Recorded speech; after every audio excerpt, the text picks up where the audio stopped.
யாராவது உங்ககிட்ட வந்து எனக்கு இந்த பிரச்சனை நிம்மதியே இல்லை அப்படின்னு சொல்லிட்டு புலம்புனாங்கன்னா இதெல்லாம் ஒரு பிரச்சனையா, தட்டி விடு அப்படின்னு மட்டும் தயவு செஞ்சு அட்வைஸ் கொடுக்காது. எல்லாருக்கும் அவங்க பிரச்சனை பெரிய பிரச்சனை தான்.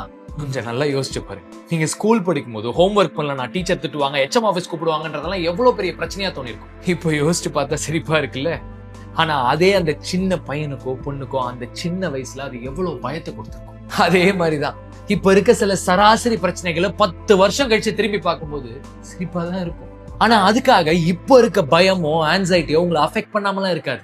கண்டிப்பா உங்க நிம்மதியே கெடுக்கும். அப்ப அதை தட்டி விட்டுட்டு எல்லாம் போக முடியாது. உங்க மண்டையை போட்டு குறைஞ்சுக்கிட்டே இருக்கும். அப்ப இது ஒண்ணும் இல்லடா அப்படின்னு சொல்லிட்டு உங்க மைண்ட் நம்புறதுக்கு உங்க மைண்டுக்கு ஒரு ப்ராப்பர் ஜஸ்டிபிகேஷனை நீங்க கொடுக்கணும். அவர் சொல்றதையும் இவர் சொல்றதையும் எல்லாம் உங்க மைண்டு கேட்காது.